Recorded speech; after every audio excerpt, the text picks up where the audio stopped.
próximo programa es para todos. No contiene escenas de sexo o violencia.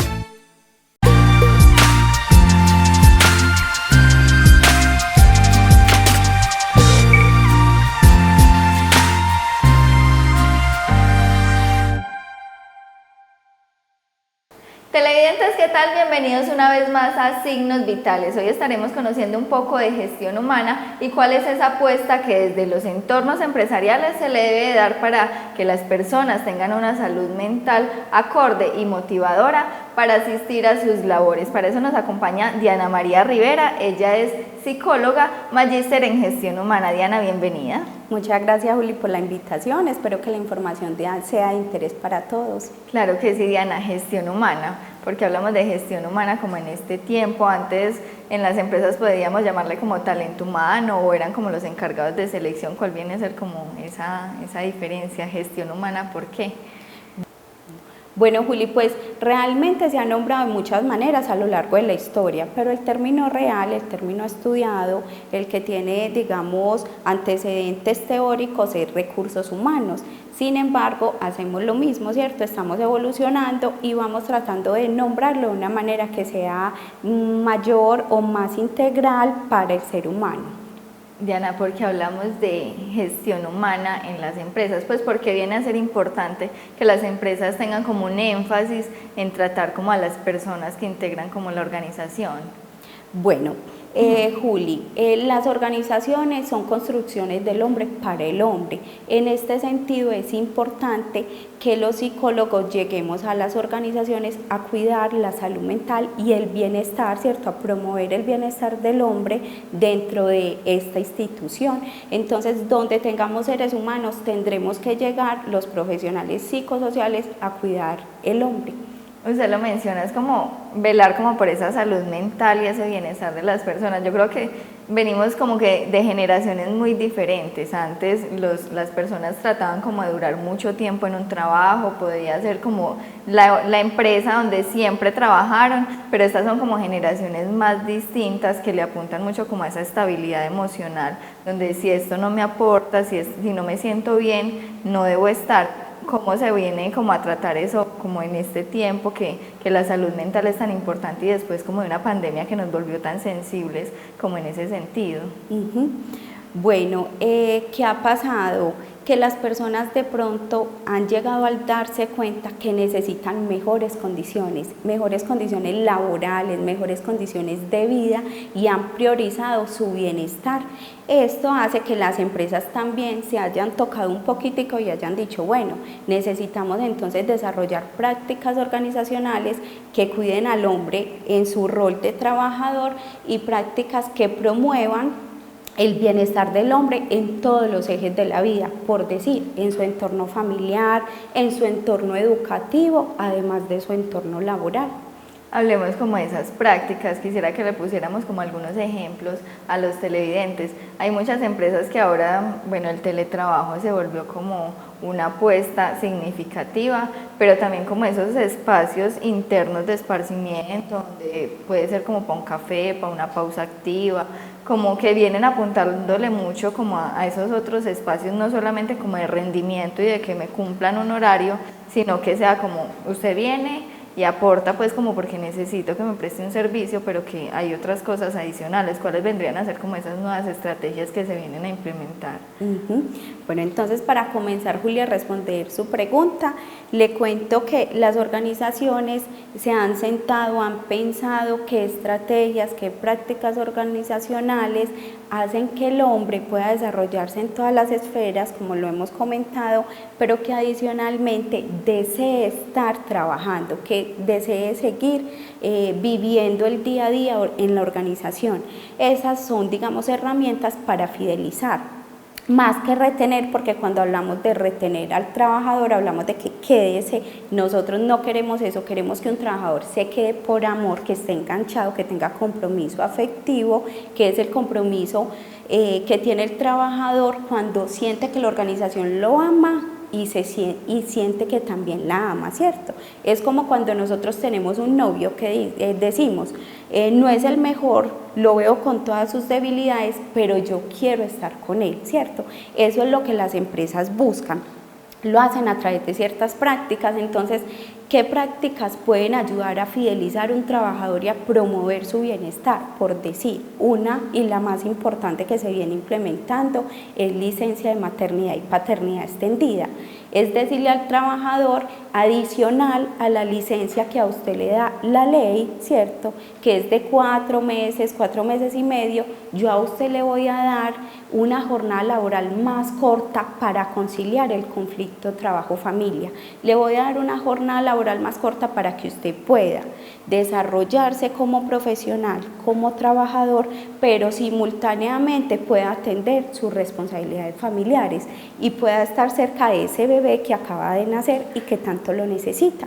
Entonces esa es una práctica que motiva mucho a los trabajadores que son padres o desean ser padres. Otra práctica es fomentar el teletrabajo, ¿cierto? Ahora las organizaciones diseñan estrategias para que la persona pueda trabajar en su hogar, pueda realizar las mismas funciones con las mismas condiciones, ¿cierto? Que puedan tener espacios que igualmente los protejan como si estuvieran en la organización, y así hacen que las personas puedan compartir el ratico de pausa activa con su familia, que las personas puedan atender a otras responsabilidades y que las personas puedan seguir desempeñando otros roles como el de cuidador, cuidador de hijos, cuidador de padres, cuidador de personas en situación de discapacidad. Esa es otra. Otra muy importante es beneficios en afiliaciones, son como unos incentivos, ¿cierto?, laborales o algunos beneficios en pólizas de medicina prepagada, beneficios educativos, decirle al trabajador, a mí me interesa su desarrollo y yo a usted lo veo en unos años en otro cargo, entonces para desarrollar o para formar a esta persona yo le doy un auxilio económico, también le doy un auxilio de vivienda o lo acompaño en ese proceso de compra de vivienda, ¿cierto? Le voy a dar un crédito mucho más bajo para que usted como trabajador pueda tener lo que mínimamente puede tener un trabajador colombiano, que es un techo. Entonces hay muchas prácticas que podemos implementar.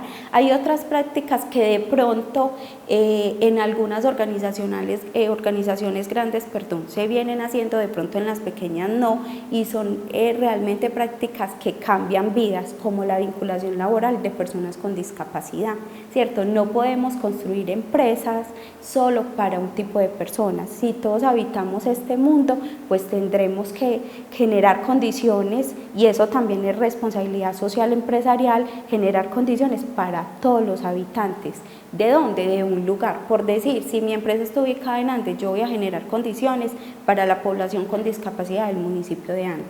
Yo voy a generar condiciones para la población migrante, que es un fenómeno que no podemos desconocer y que vamos a tener que atender. Entonces, ¿qué vamos a hacer con esta población migrante que llega a nuestro municipio y que llega con, digamos, escasez de recursos y situaciones específicas muy difíciles? Entonces, démosles oportunidades laborales. ¿Qué voy a hacer de pronto con las madres cabeza de familia que tienen que trabajar pero necesitan el cuidado de sus hijos? ¿Qué puedo hacer yo? ¿Puedo generar algunos bonos para guardería o cómo puedo flexibilizar esas jornadas laborales para que puedan atender esos dos roles de la vida? Diana, yo quisiera que nos detuviéramos como en ese primer ejemplo, si quieren enseguida vamos como tocando cada una de las estrategias como para que a los televidentes les quede un poco más claro, y es porque en este momento hay como una apuesta para que las personas o el equipo de trabajo no solamente sea como el equipo que responde, porque antes se tenía como en las empresas, bueno, trabajamos por los clientes, nos debemos y nuestra razón de ser son los clientes, pero ya no, el cliente también es el interno, cómo se gestiona el personal interno, cómo juego con esa motivación que usted decía, no retengo, sino que quiero que ellos se queden y que se disfruten como el paso por la empresa. Usted lo mencionaba en un ejemplo específico y era el tiempo para la familia, tiempo para que tengan su vida social, pero también cómo compensa ahí como el tema del presupuesto, qué tanto pesa el uno sobre el otro si yo digo, gano poquito, pero me dan como tiempo para mis cosas, o no me dan tiempo para mis cosas, pero tengo mucho salario, ¿qué tan importantes vienen a ser como estos dos aspectos? Bueno, Juli, súper importante. De hecho, vemos en la actualidad que muchas personas toman decisiones de renunciar a empleos muy bien remunerados por tener más espacio familiar, ¿cierto? O más espacio personal, por tener calidad de vida. La retribución económica es supremamente importante porque nos garantiza tener, ¿cierto?, cubiertas las necesidades básicas, pero cuando el hombre hace una valoración de su entorno y se da cuenta que este entorno no posibilita su crecimiento en todas las otras esferas, prefiere su vida familiar, personal, su salud mental, su tranquilidad, desarrollar su potencial y renunciar a un muy buen salario. He tenido el caso de muchas empresas que nos dicen, aunque yo ofrezco muy buen salario, la gente se me va. Los índices de rotación son supremamente altos y esos índices son costosísimos para las empresas. Ahorita usted nos decía, primero las empresas pensaban en el cliente externo, no en el cliente interno. Ahora las empresas se dieron cuenta que si yo no formo, no capacito, no desarrollo, no creo condiciones saludables para estos trabajadores, pues finalmente quien se va a afectar es mi cliente externo, ¿cierto? Entonces, si yo no invierto en este colaborador, pues voy a afectar mi rendimiento o mis beneficios económicos, por así decirlo. Diana, usted ahorita entre las explicaciones que nos daba hacía énfasis como hay empresas grandes que tienen estrategias muy definidas, pero cómo viene a ser eso de la gestión humana en empresas más pequeñas, empresas que a veces no tienen como esa área asignada como para tratar como todo el personal, sino que pueden ser como asesorías o que son cosas que cada uno de los individuos debe ir apropiándose, por ejemplo, de seguridad y salud en el trabajo, el tema de las posiciones, pues como toda esa disposición que debe tener y debe cumplir una empresa, pero que como la economía no tiene como un área asignada, ¿cómo vendría a ser como ese tratamiento ahí? Claro que sí, las pequeñas empresas normalmente se dedican a la obligatoriedad, lo que el gobierno me exige para poder seguir funcionando, ¿cierto? Pero realmente tener un departamento de gestión humana no es una inversión tan alta, porque gestión humana es estratégica y trabaja con las herramientas que tenemos. Yo podría decir en una organización, listo, no tenemos económicamente recursos, pero podemos realizar otras actividades, podemos ajustar otros procesos organizacionales, podemos innovar en otras prácticas para darle calidad de vida al trabajador y así hacer que él se enamore de esta empresa y no se quiera ir. ¿Qué pasa en las pequeñas empresas? Por ejemplo, no tienen procesos de selección, ¿cierto? Y cuando se hacen procesos de selección, los hace de pronto una persona que no tiene la formación en ciencias humanas para abordar ciertos temas. ¿Qué le sugiero yo? Bueno, si no tenemos un psicólogo que pueda hacer un proceso de selección, entonces lo que puede hacer es tratar estos temas. Vamos a proteger la vida del candidato, vamos a indagar por lo que realmente necesitamos saber, vamos a ser objetivos y vamos a proponernos unos procesos de selección éticos que no dañen al otro y que protejan al otro. Además de esto, le vamos a dar retroalimentación.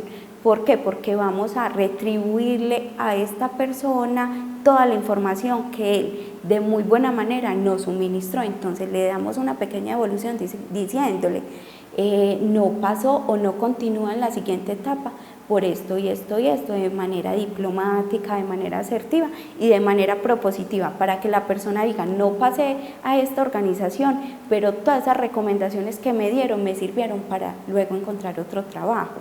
Y son pequeñas prácticas más o menos por este camino que se pueden implementar y que son realmente económicas o sin costo.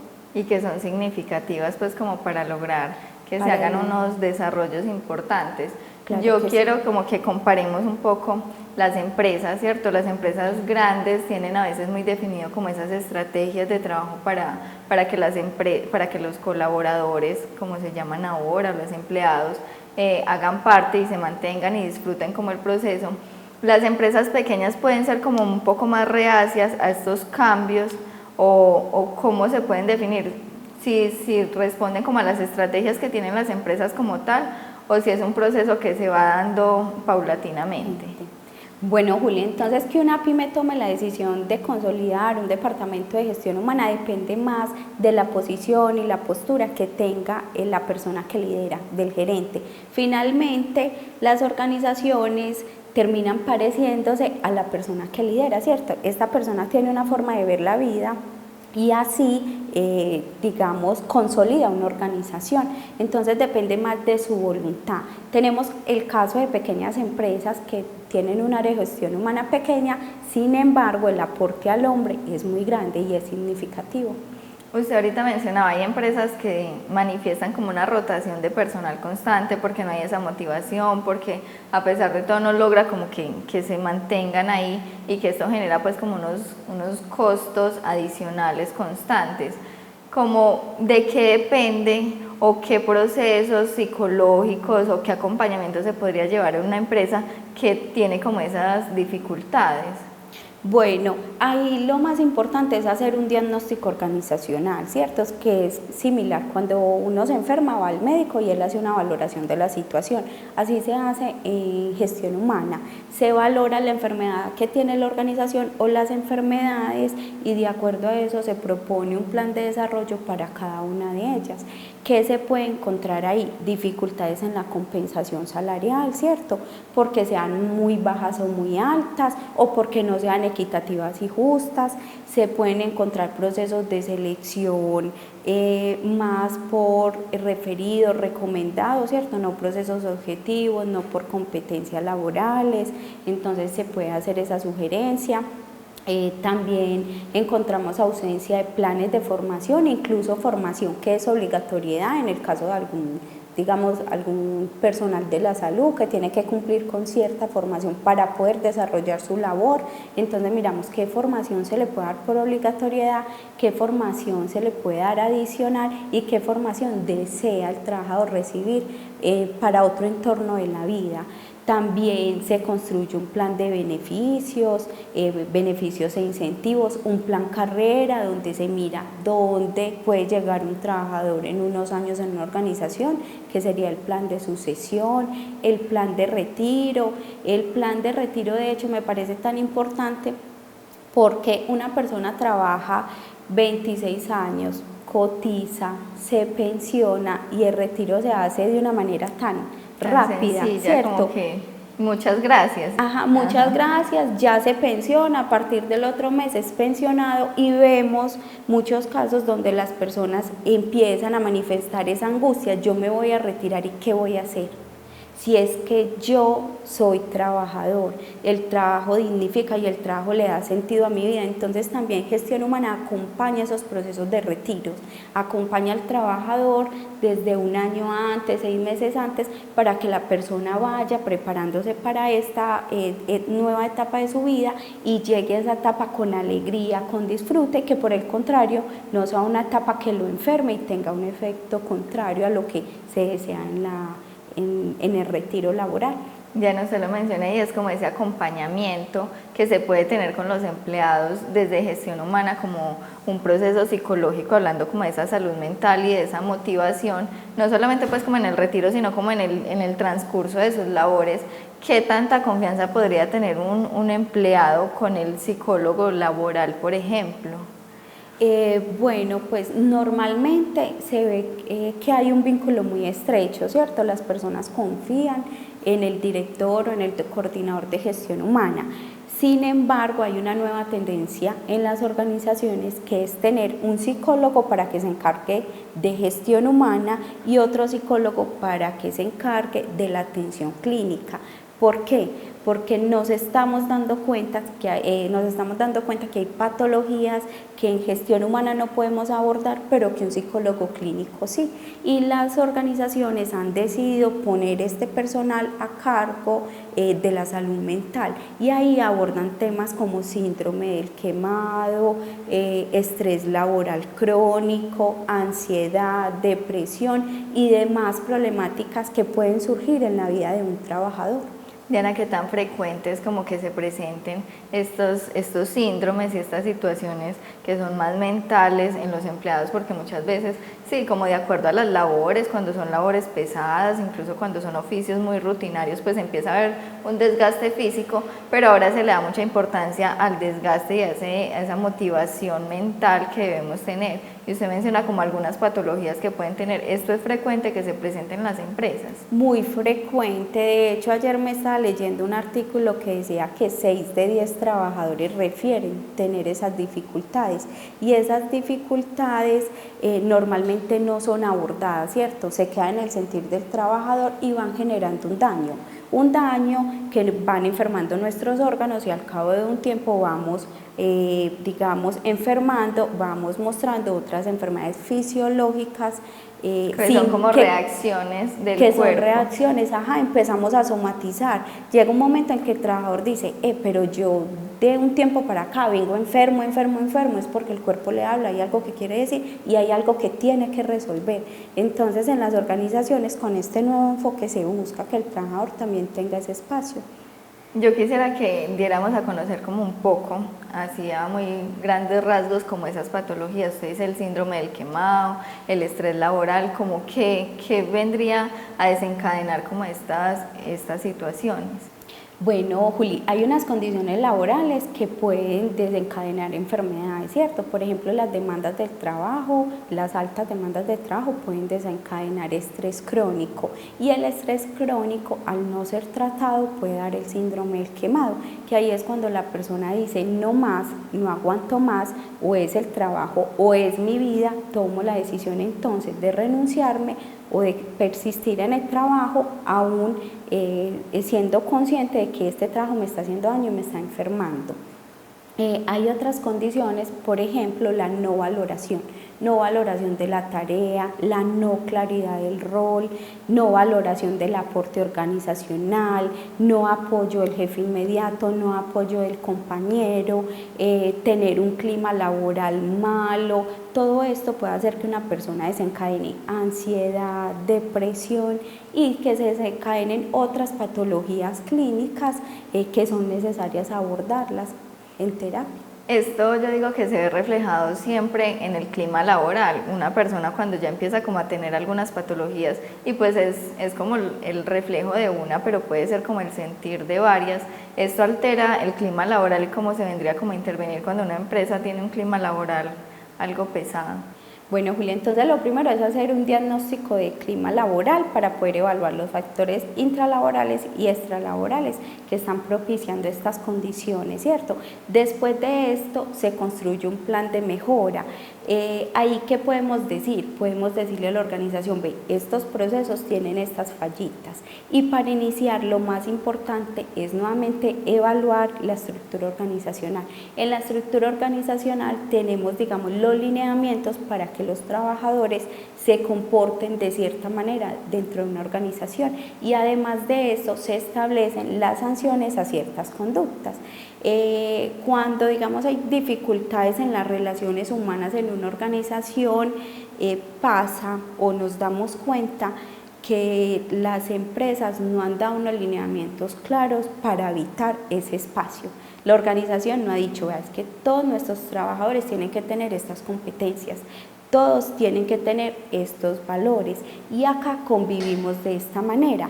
Quien tenga alguna falta lo podemos hablar, lo podemos negociar, podemos mirar qué pasó, pero si reitera nuevamente la situación, entonces va a tener estas otras sanciones. Entonces una empresa debe tener como muy definida esa estructura con relación a la organización. Supongamos lo que yo le mencioné ahorita, para unas empresas el equipo es un equipo de trabajo, para otras es un equipo de colaboradores, para otras un equipo de empleados, o o pues también como dependiendo de a qué le están apuntando, los denominan o cuál es como esa estrategia. Si una empresa no tiene como definido estos valores, estos objetivos, ¿cómo vendría a funcionar? O ahí es donde empieza como a cojear un poquito el tema. Ahí empezamos. Por decir, esta es la base de una edificación. Si yo no tengo unas buenas bases, lo demás va a moverse fácilmente, ¿cierto? Entonces lo primero es decirle a la empresa, venga, ¿qué cree usted como empresa? ¿Qué valores quiere que representen a sus trabajadores? ¿Hacia dónde va? Como organización, digamos usted, ¿qué no negociaría? Por ejemplo, yo como organización no hago daño ambiental. Bueno, el daño ambiental no es negociable. Todos los trabajadores que ingresen a esta organización tienen que interiorizar esa información y tienen que ser evaluados bajo estos parámetros en un proceso de selección, ¿cierto? Porque de ahí construimos las bases para que la organización empiece a crecer. Yo no puedo decir voy a intervenir el clima, voy a intervenir estos comportamientos cuando la empresa nunca se ha preguntado por qué comportamientos deben tener los trabajadores dentro de mi organización. Entonces lo primero es empezar a reevaluar esa estructura organizacional, acomodarla, a crearla, para que de ahí empecemos a dar lineamientos y se empiece a bajar esa información a los trabajadores.